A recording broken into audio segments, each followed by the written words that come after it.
அண்ணன் திரு மணிராஜ் அவர்களே, தலைமை செயற்குழு உறுப்பினர் மூத்த முன்னோடி ஐயா சுப ராஜகோபால் அவர்களே, வாகனத்திற்கு முன்பாக இருக்கக்கூடிய கழக நிர்வாகிகளே, மதசார்பற்ற முற்போக்கு கூட்டணி கட்சியினுடைய தலைவர் பெருமக்களே, தோழமை இயக்கங்களுடைய மாவட்டத்தினுடைய தலைவர்களே, மாவட்டத்தினுடைய செயலாளர்களே, உங்கள் அனைவருக்கும் அன்பு கலந்த வணக்கத்தை அன்போடு தெரிவித்துக் கொண்டு, நாளை ஒரு நாள் தான் இருக்கு. நாளை மறுநாள் ஓய்வு, அடுத்த நாள் வாக்குப்பதிவு.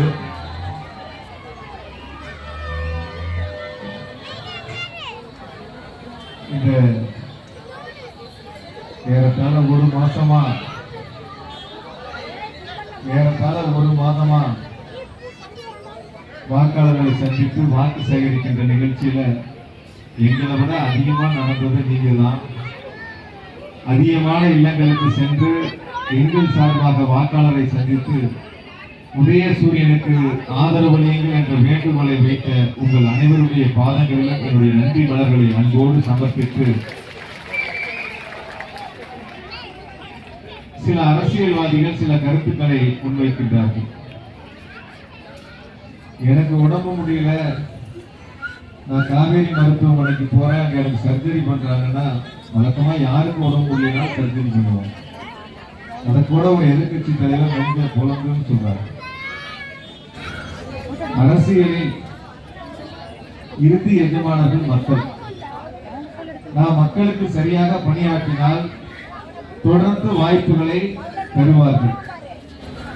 மக்களை மறந்துவிட்டு 13 பேர் அப்பாவி மக்களை தூத்துக்குடியில் சுட்டுக் கொண்டதை நான் தொலைக்காட்சியில் பார்த்து தெரிந்து கொண்டேன் என்ற ஒரு கோழைத்தனமான முதலமைச்சருடைய ஆட்சியை வீட்டுக்கு அனுப்பிய மக்களை மீண்டும் நாம் எப்படியாவது ஏமாற்றி தேர்தலை வென்று விடலாம் என்று மனதிலே கணக்கை போட்டு வாக்காளரை சந்திக்க வருகின்ற பொழுது, எங்கள் வாக்கு உங்களுக்கு இல்லை, அது உதயசூரியனுக்கு என்பதை உறுதி செய்த வாக்காளர் பெருமக்கள், தமிழ்நாட்டு பெருமக்கள் தோல்வியின் பயத்தில் விரக்தியினுடைய உச்சத்தில் இருந்து கொண்டு தனிப்பட்ட முறையில் பல்வேறு விமர்சனங்களை எதிர்கட்சி தலைவர் இங்கே கரூருக்கு வந்து வைத்திருக்கின்றார். இது கொஞ்சம் நிறைய வைங்க, எனக்கு ஓசியில விளம்பரம் கிடைக்கும். நான் இந்த விமர்சனத்தை தான் கவலைப்படுறதும் இல்லை, வருத்தம் பண்ணதும் இல்லை. அதெல்லாம் கவலைப்பட்டு வருத்தப்பட்டா சுகர் வரும், பிபி வரும். வாழ்க்கையில் 50 வருஷத்துல சுகரும் இல்லை, பிபி இல்லை, தெம்பா இருக்கேன், தைரியமா இருக்கேன். இல்லை ஒன்னே ஒண்ணு, கொஞ்சம் பலமா சாப்பிட்டா அந்த மாதிரி இருக்கலாம், கொஞ்சம் குறைவா சாப்பிட்றதுனால கொஞ்சம் ஒல்லியா இருக்கு, அவ்வளவுதான், வேற ஒன்றும் இல்லை. 50 ஆண்டுகளில் 30 ஆண்டுகள் பொது வாழ்வில் இருந்து அதில் 20 ஆண்டுகள் சட்டமன்ற உறுப்பினராக என்னை இந்த நாட்டிற்கு அடையாளம் காட்டிய மக்கள் என்னுடைய கரூர் மக்கள்.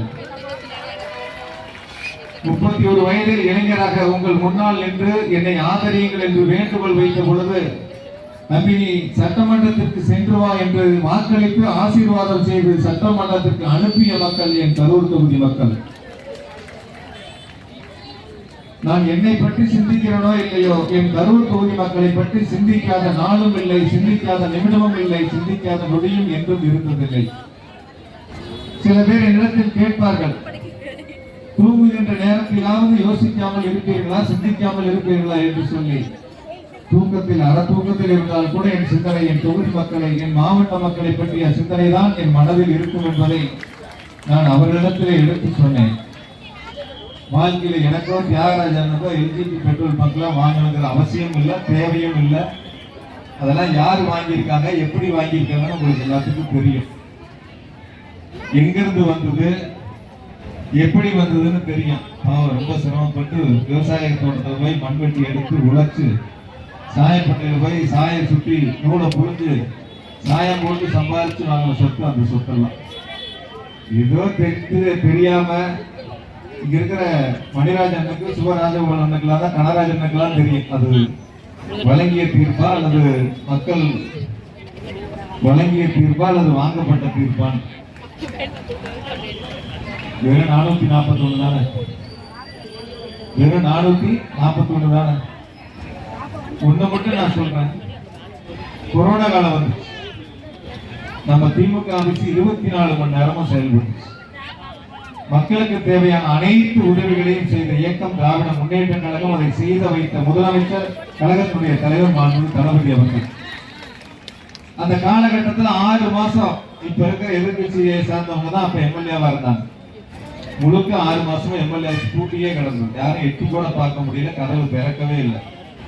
எதையும் செய்யாதவர்கள், இந்த மாவட்டத்திற்கு இந்த தொகுதிக்கு எந்த சாதனைகளையும் செய்யாதவர்கள் தனிப்பட்ட விமர்சனங்களை முன்வைக்கின்றார்கள். இப்ப கோயில் நல பிரச்சனை உன கையில் எடுத்துக்கிட்டு ஒரு 6-7 பக்கம் நோட்டீஸ் அடிச்சுக்கிட்டு ஒரு பதட்டத்தை உருவாக்க வேண்டும் மக்களிடத்தில் என்ற முனைப்போடு அதை சொல்லியாவது வாக்குகளை பெற்று விடலாமா என்று சிந்தித்து அதற்கான நோட்டீஸ் அச்சடிச்சு வீடு வீடா கொடுக்கப்படும். அது தேர்தல் ஆணையம் அனுமதிக்குது. அதுக்கு அனுமதியும் பெறல. ஆனா மக்களுக்கு ஒரு தவறான கருத்தை முன்வைக்க முயற்சிக்கின்றார்கள். இந்த கோயில் நல பிரச்சனை ஆரம்பிப்பதற்கு காரணமா இருந்ததே இன்னைக்கு இருக்கக்கூடிய எதிர்கட்சியினுடைய வேட்பாளர் அவருடைய தவறான அந்த அரசின் மூலமாக